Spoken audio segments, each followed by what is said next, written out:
मित्रों नमस्कार। मैं कमल राज अग्रवाल फिर लेकर आए हैं कटनी अतीत दर्शन का यह अंक, जिसमें कि हमने वादा किया था कटनी के महान संगीतज्ञ के बारे में आपको बताने का।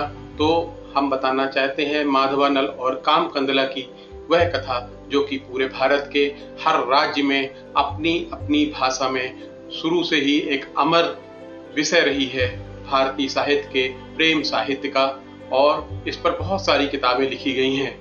जिस तरह से शाह आलम ने भी एक अवधि में बहुत अच्छी कहानी किताब इस पर लिखी है कवित्व के रूप में, अन्य बहुत सारे लेखकों ने इस पे अपनी किताबें लिखी हैं। और सबसे बड़े गौरव की बात है, कटनी जिले के पुष्पावती नगर यानी आज की बिलहरी में काम कंदला और माधव नल की प्रेम कहानी का आज भी एक उदाहरण वहां पर स्थापित है। उनका महल भी स्थापित है और उनकी रंगशाला भी स्थापित है।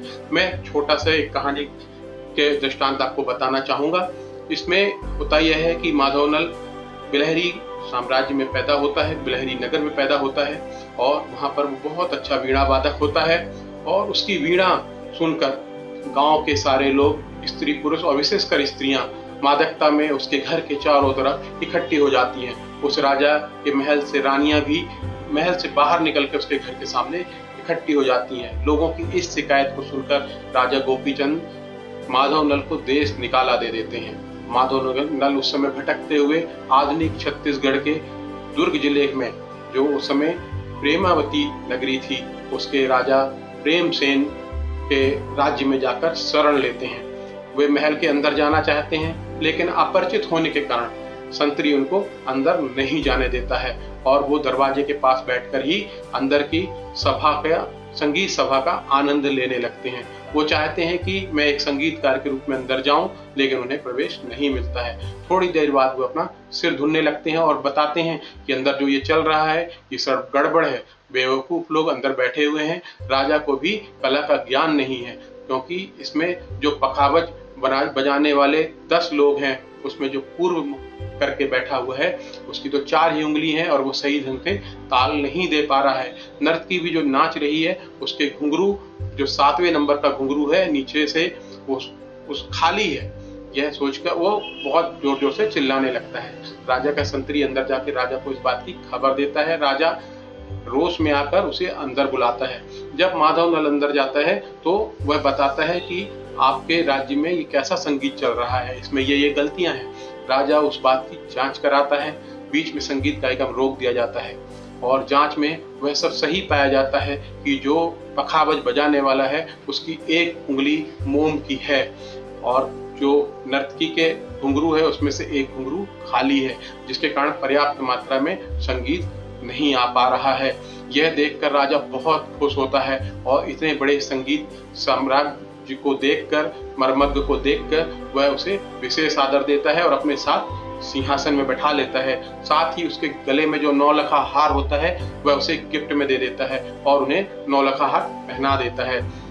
यह देख के माधवनल वहीं रुकने का निर्णय ले लेता है और उनका अतिथि बन जाता है और उसके नियमित रूप से दरबार में संगीत के कार्यक्रम होते रहते हैं। पूरा राज्य इस बात पर से बहुत खुश रहता है कि इतना बड़ा संगीतकार उसके राज्य में आया है। काम कंदला उस राज्य की एक राज नर्तकी रहती है और उसके कई कार्यक्रमों में वह अपनी प्रस्तुति दे चुकी रहती है।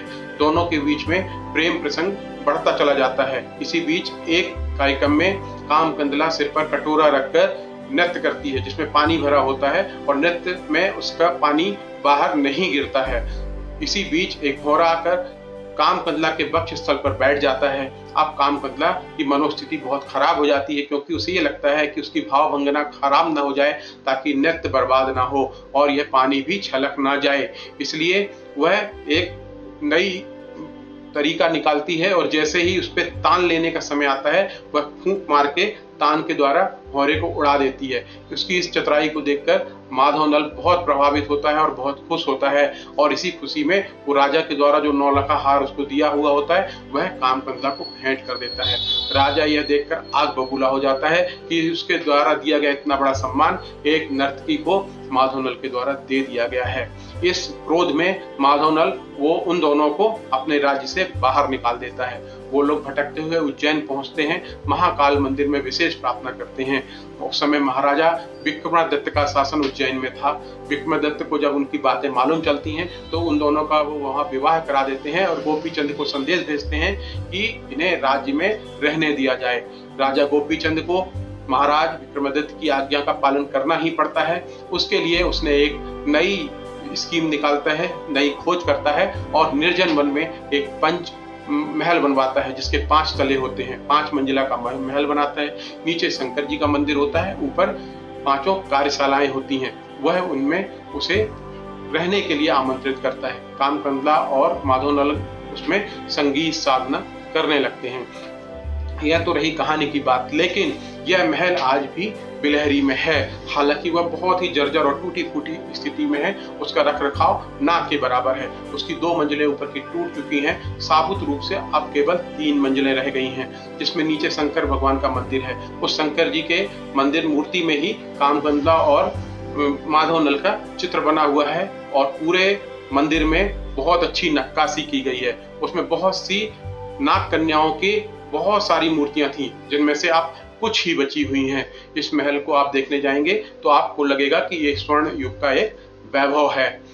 इस तरह की कहानियों के बाद बिलहरी इन सब चीजों से भरी पड़ी है और इतनी छोटे एपिसोड में उसे समेटा नहीं जा सकता है। अगला एपिसोड भी हम बिलहरी के ऊपर विशेष रूप से रखेंगे, जिसमें बिलहरी की बहुत सारी चीजें आप देखने वाले हैं। साथ ही एक विशेष चीज हम उसमें रखेंगे कि अकबर ने अपनी जीवनी आईने अकबरी में एक जगह का उल्लेख किया है जहां का वो पान बहुत पसंद करता था और इतना पसंद करता था कि उसे अपनी जीवनी में भी उसने शामिल किया है। यह जिला कटनी जिले के लिए बहुत महत्वपूर्ण बात है और यह स्थान कटनी में है। उसके बारे में हम अगले अंक में चर्चा करेंगे। आप मुझे आज्ञा दीजिए।